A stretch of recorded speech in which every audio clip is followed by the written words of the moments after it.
Sejam todos bem-vindos ao 12º dia de campo de soja da Coagril. Mais um evento realizado de forma virtual devido à pandemia e onde teremos em 3 dias a apresentação de muita tecnologia, desenvolvimento de muitas variedades de soja e que poderão trazer muitas informações ao produtor para o cultivo das próximas safras de soja. Olá, associados, produtores, clientes, parceiros, nossos colaboradores. Estou aqui hoje para convidar para o nosso 2º dia de campo virtual. Especialmente, primeiro dia, nós teremos um assunto muito importante na abertura com o professor Mulhão, que vai falar do clima, assunto que vem preocupando sempre nossas lideranças, nossos produtores, e é muito importante assistir para nós termos uma informação da perspectiva do que vamos ter de clima para frente. Convido a todos para participar do nosso dia de campo. Olá, você que nos assiste. Deixaremos um comentário com um link fixado bem aqui no chat para que você possa reportar as suas dúvidas e perguntas. Estaremos direcionando todas elas para o professor Molion. Em breve estaremos disponibilizando essas respostas em nosso site. Aproveite e se inscreva em nosso canal e fique por dentro de todas as nossas programações.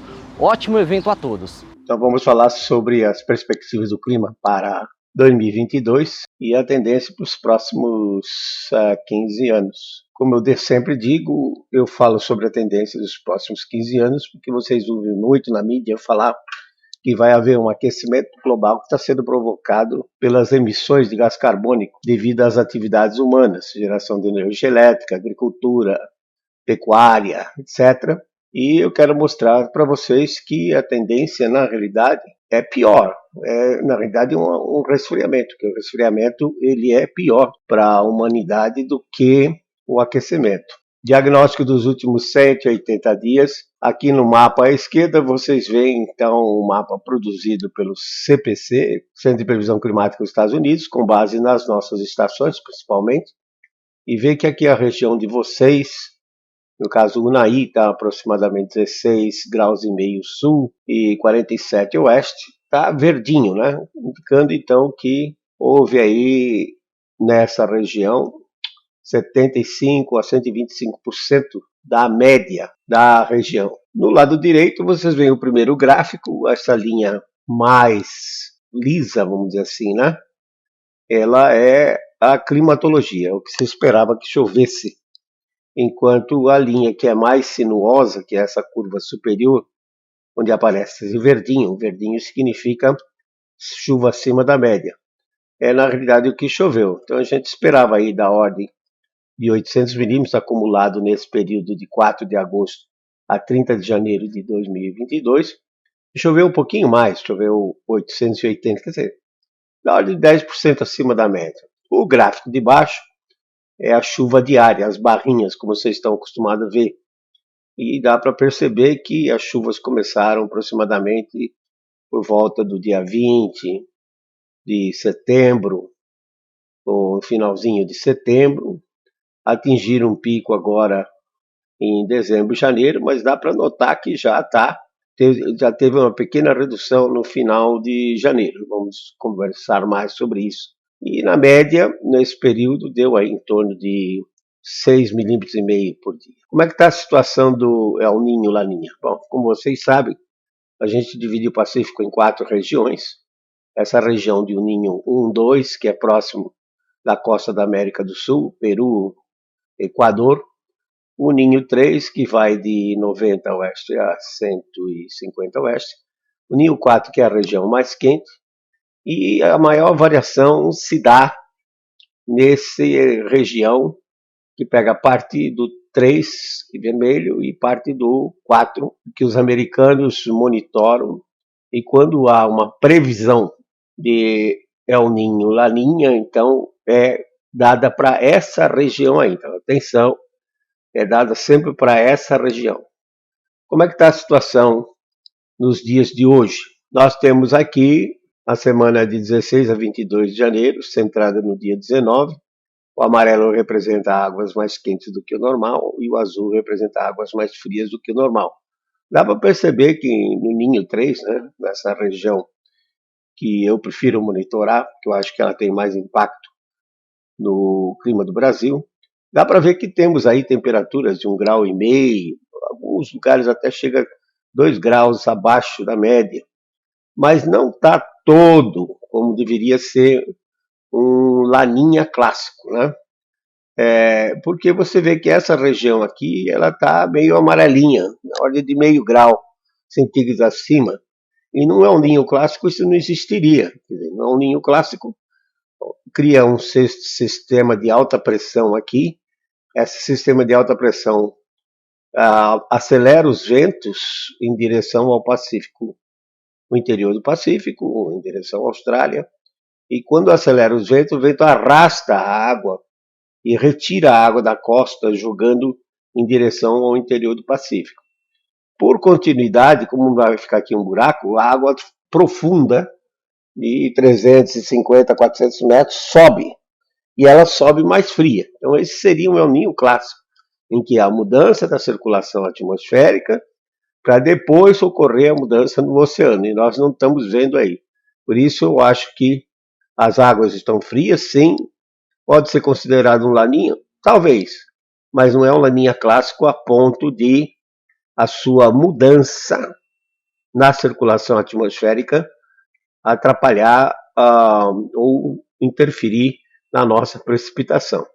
Agora, o importante aqui é essa elipse azul que mostra que o Atlântico continua aquecido. Então, os ventos vêm aqui da África Ocidental, passam por cima dessa região aquecida e trazem mais umidade para dentro do continente americano, nosso sul-americano, de tal forma que as nossas chuvas tendem a ser acima do normal nessa região, principalmente na região próxima do Equador. A previsão oficial do El Niño, Laninha, feito pelo Instituto Internacional de Pesquisa do Clima e Sociedade, da Universidade de Colômbia, em Nova York, o IRI, em conjunto com o Centro de Previsão Climática, da NOAA, da Agência Nacional de Oceano e Atmosfera, mostra, então, que para fevereiro nós temos aí 92% de chance de continuar frio.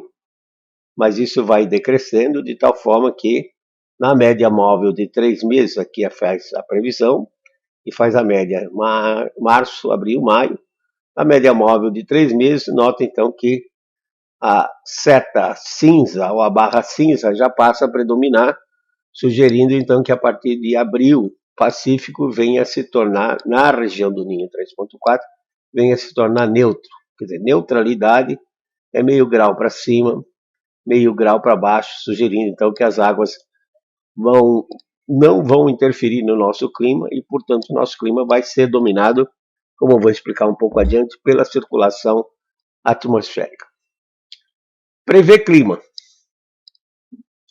Missão impossível. Ninguém tem bola de cristal. É impossível prever clima pelo fato de que a atmosfera é muito complexa.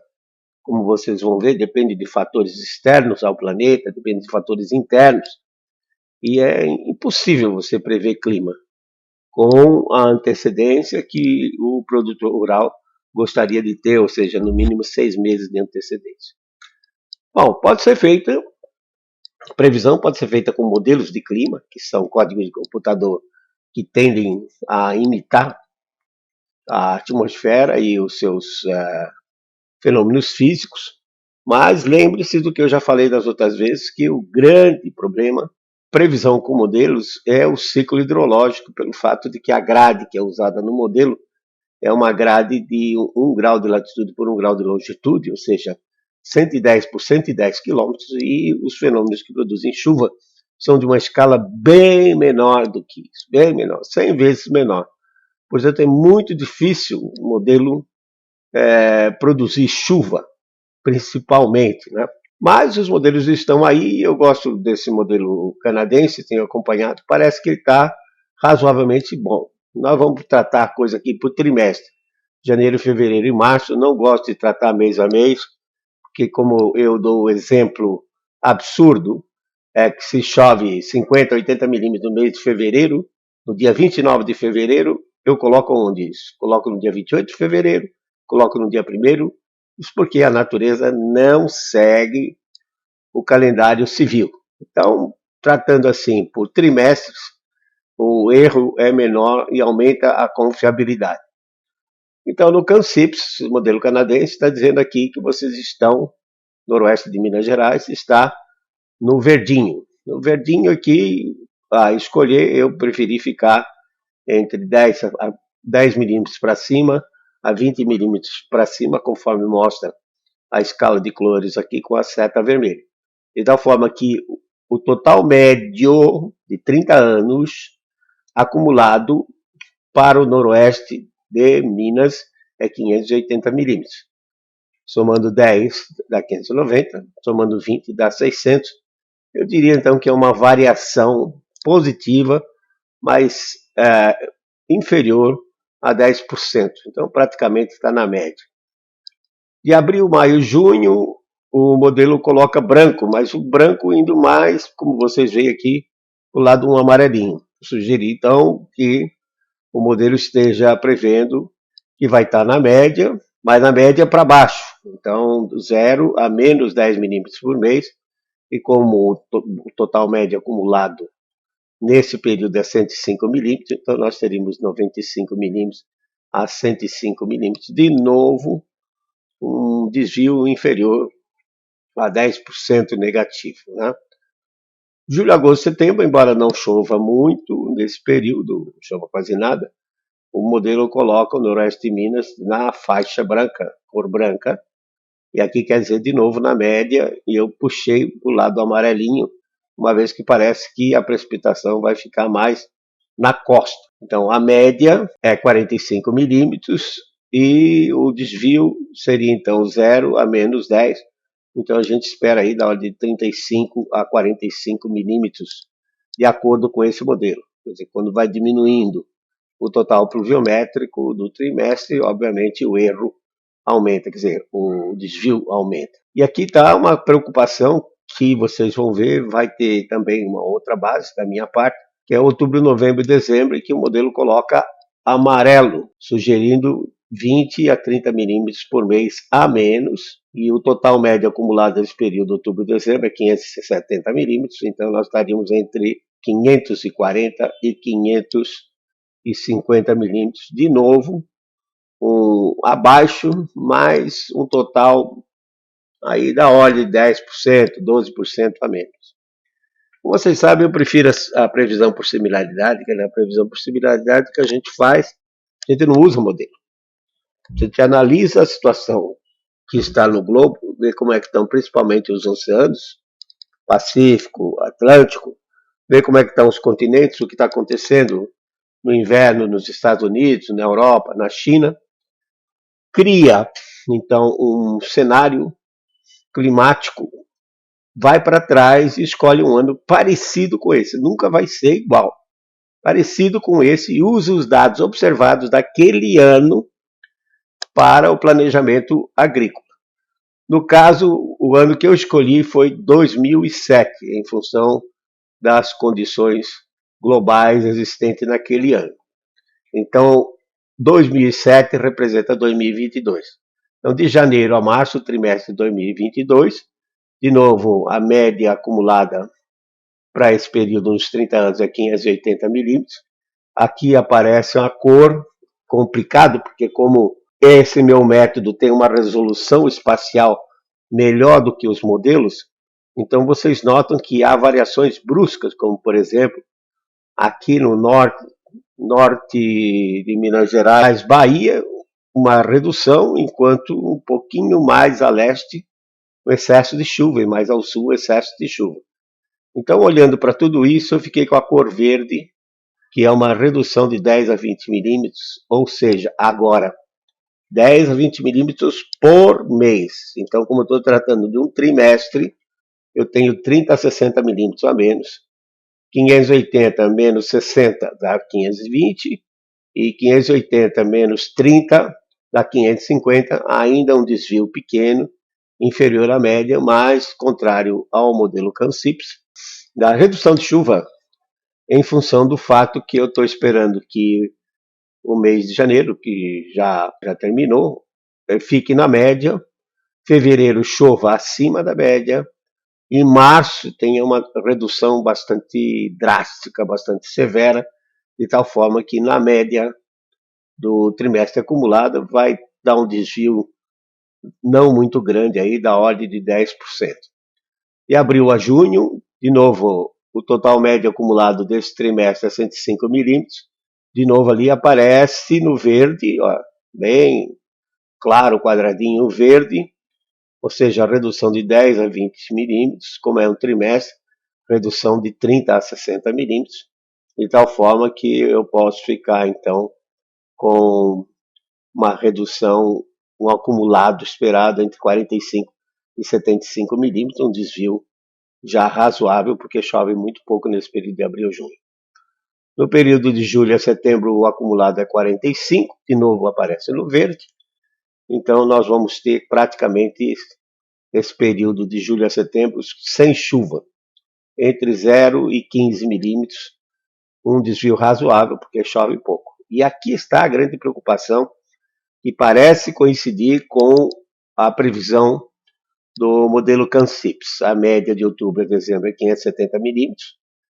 E notem aqui que toda essa região, não é só o noroeste de Minas, mas boa parte do leste do Brasil está com cores aí do verde para o vermelho, sugerindo então desvios negativos bastante fortes em outubro, dezembro de 2022, de tal forma que eu teria então de 50 a 60 milímetros de redução.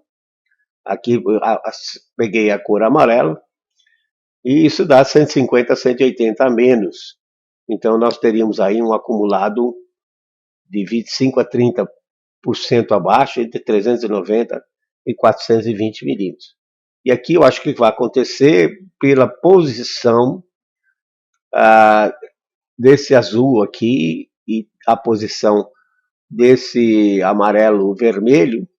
Eu diria que a estação chuvosa deve atrasar e provavelmente só começar a chover no final de novembro. Ou seja, uma redução em outubro e uma redução considerável em novembro. E aí é o caso de se pensar se vai ou não atrasar o plantio. Para os próximos 15 anos, como diz, é importante para o planejamento. Você vai investir? Vai investir. Você gostaria de saber como está? Só que o que estão dizendo é que vai aquecer. E a bola da vez, na realidade, é resfriamento. Por quê? Só o principal controlador climático, né, a fonte de energia. E ele tem um comportamento bastante instável. Cada pico desse aqui sai praticamente de 0 manchas, marcados aqui no eixo vertical, atinge um pico e reduz de novo para 0. Esse é um pico de 11 anos, aproximadamente. Note que os picos são irregulares e há cerca de 200 anos atrás, nos anos 1800, ocorreram 2 picos com muito baixo número de manchas. Isso significa que o Sol estava com muito baixa atividade. Note que 100 anos depois, no início do século XX, também ocorreram picos com baixa atividade solar, com muito poucas manchas. Quanto mais mancha tem, mais ativo. Quanto menos manchas tem, menos ativo. E agora os físicos solares estão dizendo que esse ciclo 25, que já começou em 2020, ele vai ter um número de manchas inferior ao de 200 anos atrás. Quer dizer, eles acham que esse ciclo aqui, ele vai ser um ciclo com muito baixa atividade solar. Bom, mas aí o que vai acontecer? Vai entrar menos radiação solar, as plantas vão fazer menos fotossíntese. O que vai acontecer? Bom, quando a gente tem esses mínimos aqui do ciclo de 11 anos, e quando se faz medidas, percebe-se que o campo magnético solar enfraquece. E se o campo magnético solar enfraquece quando o Sol está com baixa atividade, ele permite a entrada de partículas de alta energia que vêm do espaço exterior, que são produzidas por a explosão dessas estrelas supernovas. E como eles entram na nossa atmosfera, eles ionizam as moléculas de nitrogênio, de oxigênio, e com essa ionização, erroneamente deram o nome a eles de raios cósmicos galácticos. Então, existe uma teoria do físico dinamarquês provada em laboratório de que, com baixa atividade solar, campo magnético enfraquecendo, entram mais raios cósmicos e produzem mais nuvens baixas. E vocês têm a experiência. Um dia ensolarado, vocês sabem, não tem nuvem, a temperatura vai lá para cima. Num dia com nuvem, o que acontece? A radiação vem do espaço exterior, bate na nuvem e volta de novo para o espaço exterior, é refletida de volta, de tal forma que, se aumentar a cobertura de nuvens baixas, vai entrar menos radiação no planeta, em média, e com isso há uma tendência de esfriar, principalmente os oceanos, que constituem 71% da superfície terrestre. Aliás, o Oceano Pacífico sozinho, ele constitui 35% da superfície terrestre, e se eu somar todos os continentes juntos, inclusive a Antártica, chega a 29%, quer dizer, o Pacífico sozinho é 6% maior do que todos os continentes juntos. Então, os oceanos se esfriando, provavelmente o clima vai se esfriar nesses próximos anos. Como o processo é lento, a recuperação também é lenta, então é possível que nesses próximos 15 anos haja realmente um resfriamento dos oceanos e um resfriamento do clima. Então o que eu fiz, eu peguei dados de 21 anos, de 99 a 2018, que é um período mais recente, e subtraí da média de 1976 a 98, que é um período reconhecidamente mais quente. E dá para notar, então, aqui que esse período atual está mais frio, mostrando, então, bolhas ou áreas de água fria na costa das Américas, e a linha do zero, do desvio zero, que separa ainda a água que está quente da água que está fria, já está chegando quase à linha da data. Então, o Pacífico está demonstrando que já está se esfriando. E aí, como é que responde a temperatura global em função do Pacífico? Como eu disse, é o maior oceano com 35% de cobertura do planeta Terra.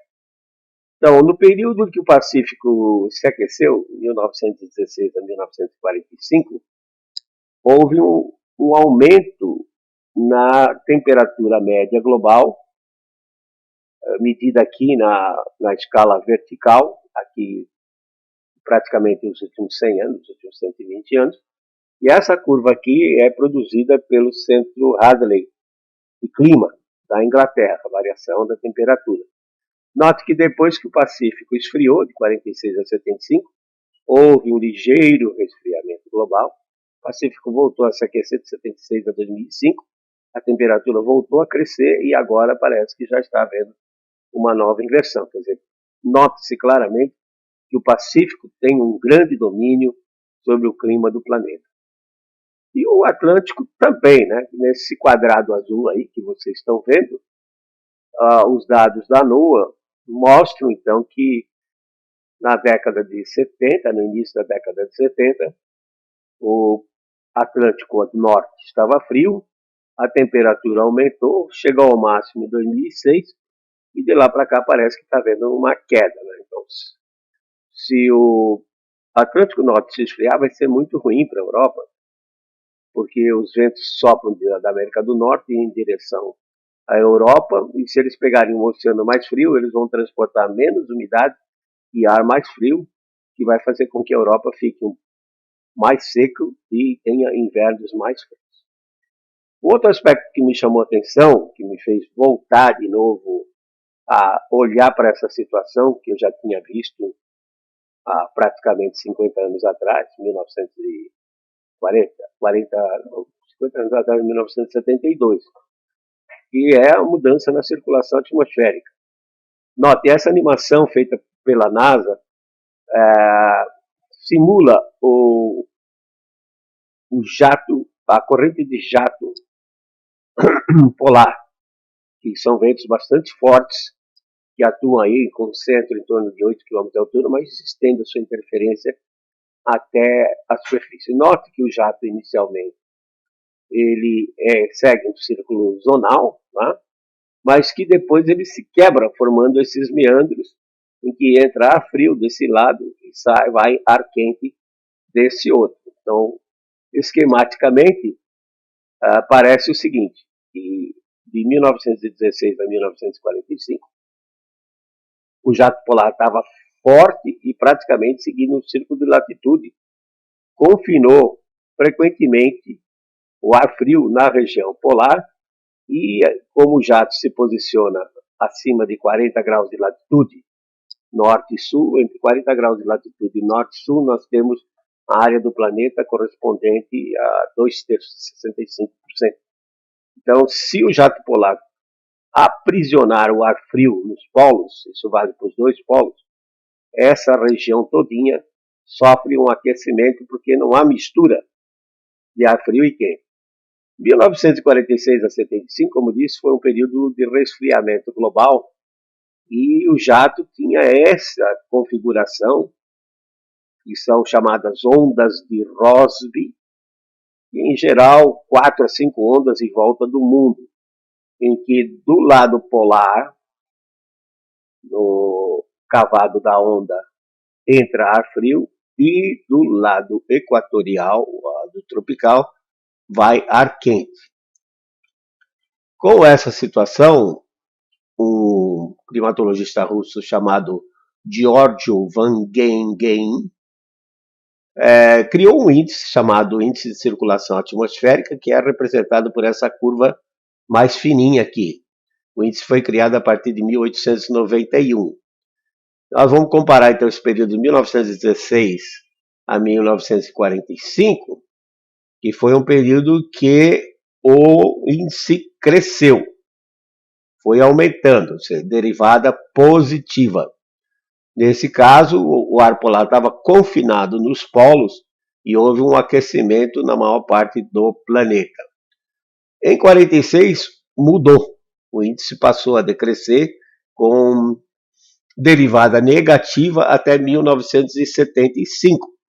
E aqui foi que ocorreu aquele resfriamento global, como mostra a curva mais grossa, que é os desvios de temperatura, cujos números estão aqui em graus centígrados no eixo vertical à esquerda. Em 76, houve uma grande virada. Sim, lembrando o seguinte, que talvez alguns de vocês lembrem ou ouviram falar que esse período de 46 a 75 foi um período relativamente frio, com várias ocasiões, vários eventos de geadas severas, como 52, 56, e culminou com aquela famosa geada de julho de 1975, que foi um verdadeiro desastre, por exemplo, para o café no Paraná. Acabou com o café no Paraná, mas também causou muito prejuízo no sul de Minas. E de 76 a 2005, o índice voltou a subir e a temperatura voltou a subir novamente. Então, o grande problema que nós temos hoje é saber se o índice vai decrescer. E se ele decrescer, então esse período de 2006 a 2035, que mais ou menos vocês percebem que os ciclos aí são de cerca de 30 anos. Então, de 2006 a 2035, haveria um novo resfriamento global. Ou seja, 76 a 2005, o jato polar fica mais seguindo um círculo de latitude, mais zonal, aprisionando o ar frio, e isso provocou esse aquecimento global que o IPCC, o Painel Intergovernamental de Mudanças Climáticas, está dizendo que esse aquecimento é culpa do homem. E de 2006 a 2035 teríamos um período semelhante a 46 a 75, com o jato fazendo grandes meandros, de tal forma que há uma entrada de ar polar no cavado de onda e há uma entrada de ar tropical quente na crista da onda. Então vamos pegar um exemplo que ocorreu no ano passado. No final de fevereiro, entrou uma onda muito fria no leste dos Estados Unidos, enquanto a Europa estava debaixo de uma onda de calor. Então, o que aconteceu?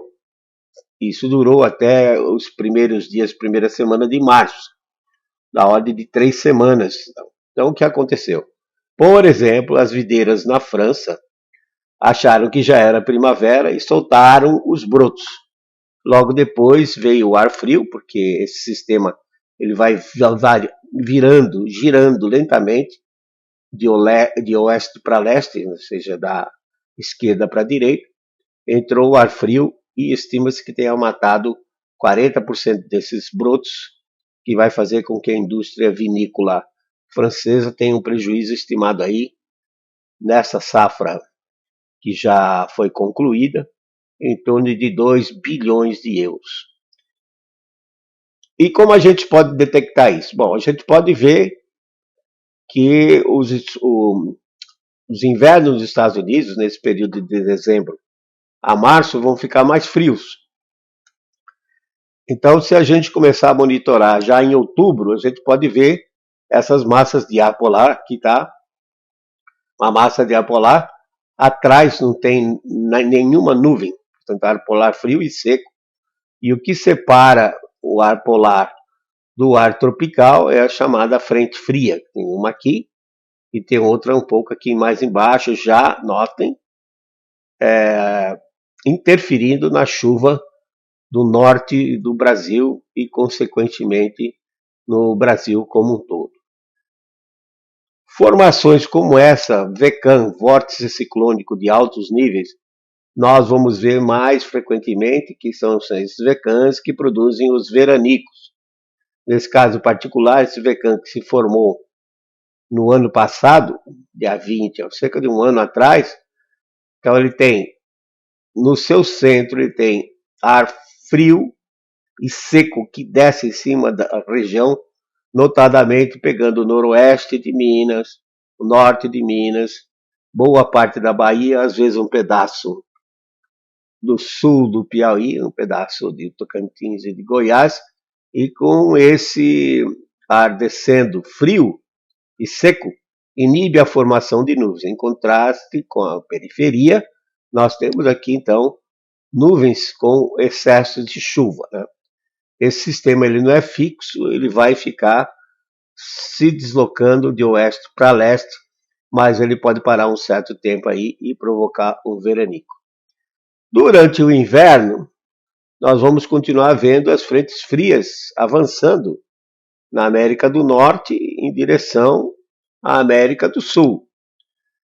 Vai, então, trazer mais contraste térmico e essa região chamada zona de convergência intertropical tende a ficar mais ativa. Então o ar sobe nessa região até 8, 10 km de altura, se desloca para o sul e desce em cima dessa região no Brasil como um todo. E mesmo a frente fria como essa do dia 22, 23 de julho, que provocou queima do café no sul de Minas, né? Não só no sul de Minas, também provocou, a geada provocou queima de pastagens no Mato Grosso do Sul e no sul de Goiás, não consegue produzir chuva devido à dominância do sistema de alta pressão, mas traz ar mais frio e, em geral, quando o ar entra, como não tem nuvens, a tendência é sempre do segundo dia ter uma temperatura mínima mais baixa do que no dia anterior.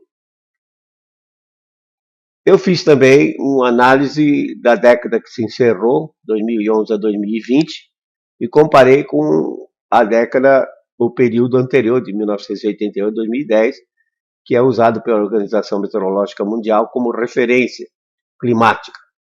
Dá para a gente perceber que nessa elipse vermelha há regiões, grande parte, com reduções da ordem de 10 a 20 milímetros por mês, sugerindo reduções aí de 120 a 240, de 200 a 250 milímetros de redução de chuva anualmente, em média, uma vez que aqui a minha unidade é milímetros por mês. Como os pluviômetros eles sofrem pelo microclima, Então eu resolvi lançar a mão do Rio São Francisco, e o posto fluviométrico de São Romão mostrou que nesse período, 2011 e 2020, a redução foi de 664 metros cúbicos por segundo, ou seja, uma redução de 40%. De São Romão para o Alto São Francisco, nós temos aí 156 mil quilômetros de área de captação. Então vocês veem que é um problema sério. Vocês estão aqui, mais ou menos envolvidos nisso aí, né?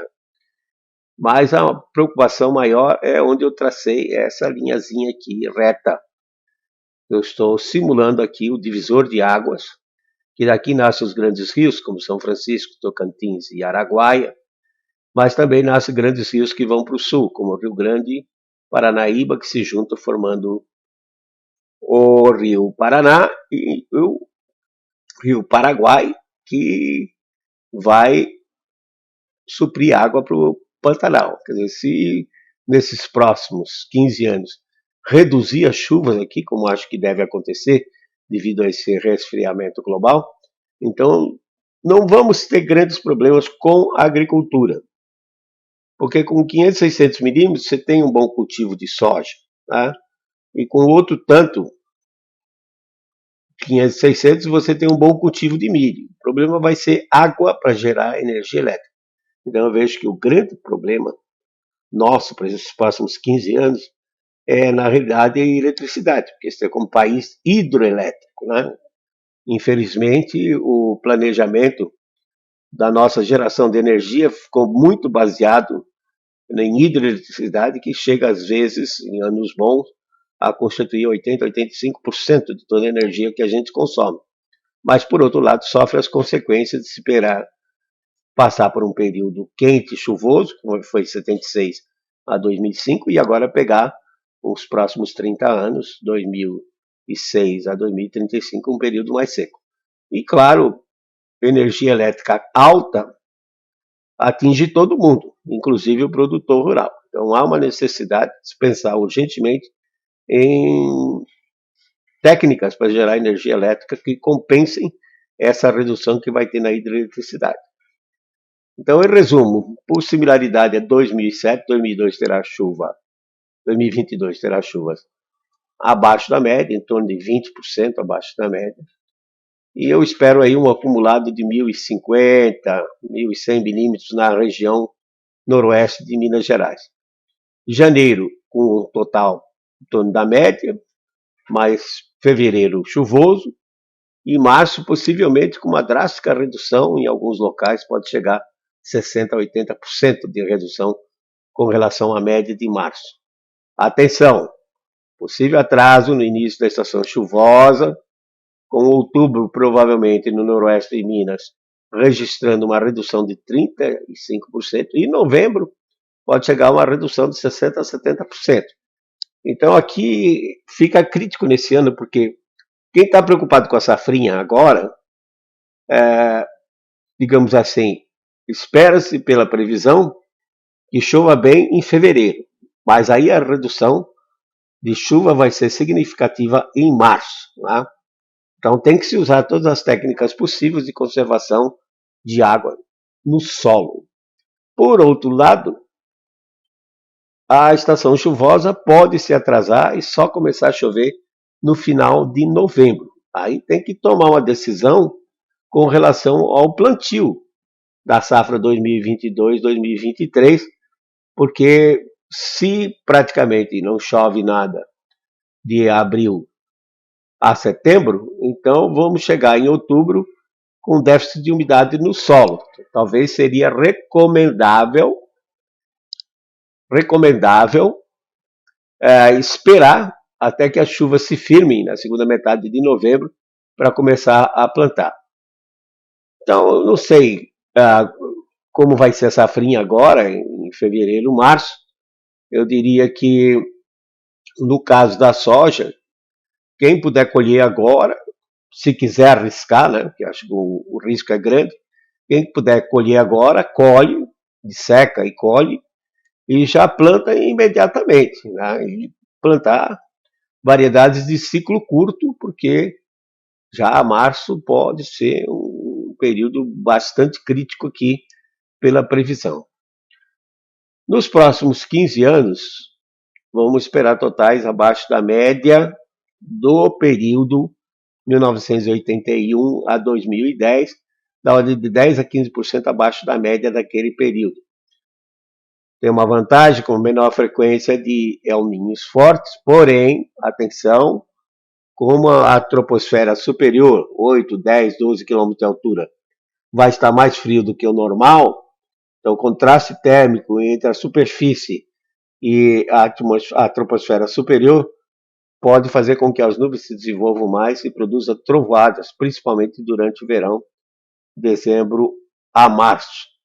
E, principalmente para o sul de Minas, a gente espera então invernos mais frios, com um aumento na frequência de geadas no sul de Minas. O IPCC, painel intergovernamental de mudanças climáticas, como eu disse, é o órgão da ONU, que é o maior terrorista climático,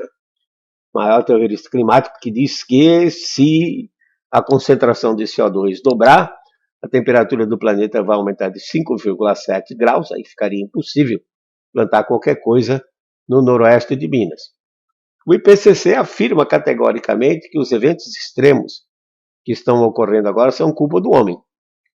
E, na realidade, o que a gente vê é que os eventos extremos sempre ocorreram no passado, com clima frio ou clima quente.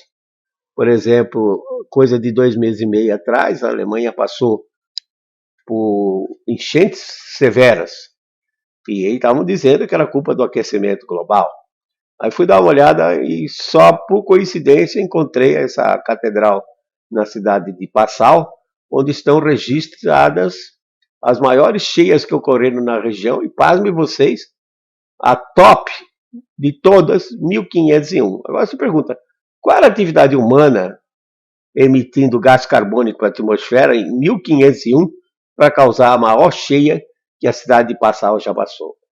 E São Paulo, a pior cheia de São Paulo foi 29 de janeiro de 1929. Qual a área impermeabilizada da cidade há 90 anos atrás, né?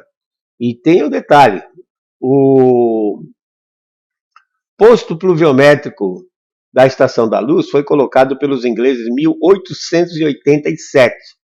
Até hoje, em mais de 130 anos, 135, 136 anos, janeiro de 1929 continua sendo o recordista, com 533 milímetros acumulados. E Paris? Pior cheia de Paris, dia 17 de janeiro de 1910. De novo pergunto, qual era a atividade humana emitindo gás carbônico capaz de ter, em 1910, 1929, capaz de ter provocado esse evento extremo? Quer dizer, tem que ser eventos extremos sempre ocorreram e vão continuar ocorrendo. O que nós temos que fazer é nos planejar melhor, né, principalmente a ocupação do espaço urbano, tem que ser planejada. Aquecimento global produzido pelo homem é uma mentira. O CO2 não controla o clima, o CO2 não é vilão, o CO2 é o gás da vida. Quanto mais CO2 tiver, melhor, porque aí as plantas fazem mais fotossíntese e tornam-se mais produtivas. Portanto, reduzir as emissões de CO2, como querem aí esse pessoal que está por detrás do Acordo Climático de Paris 2015, não vai ser inútil com relação ao clima. E isso mais parece ser assim, uma ação de governança global, uma ação neocolonialista, no sentido de deixar 80% dos países ainda no mundo subdesenvolvidos. Quer dizer, existe aí da ordem de 40, 45 países que estão bem, mas os outros 120 estão mal. Então precisaria aí se desenvolver, e não se desenvolve se não tiver energia. E, infelizmente, temos que dizer que no mundo 82% da matriz energética ou da matriz elétrica é gerada com combustíveis fósseis, com petróleo, carvão mineral e gás natural. Então, se reduzir as emissões, vai reduzir a geração de energia elétrica e, consequentemente, países pobres vão continuar pobres. Vocês têm que pensar numa coisa. Se você não desenvolve tecnologia, tudo que você usa, você tem que pagar royalties, direitos autorais. Então pare para pensar. Quanto é que custa um iPhone de última geração? 15 mil reais? Quanto é que está o saco de soja? 150? Então você está falando em 100 sacos de soja, quer dizer, praticamente 2 hectares de soja para comprar um iPhone. Né? Então precisa pensar nisso, que para os países desenvolvidos o importante é manter o Brasil colônia, continuar a ser colônia, fornecendo apenas matéria-prima. E há uma confusão entre tempo e clima, que isso aí é principalmente fomentada pela mídia, né? A mídia confunde tempo com clima. Tempo é estatística. Por exemplo, qual a temperatura mínima média do mês de janeiro? Então eu pego 31 temperaturas mínimas, que ocorreu uma em cada dia, somo as 31 e divido por 31 e eu tenho uma temperatura mínima média para o mês de janeiro de 2022. Isso é clima. Agora, se houvesse uma temperatura média abaixo de 7 graus, por exemplo, seria um dia. Isso interferiria na planta. Então, tempo é físico. Clima é estatística. Clima não mata a planta. Tempo mata. Ou seja, o excesso de chuva ou uma temperatura baixa de uma geada vai matar a planta. Clima não mata a planta.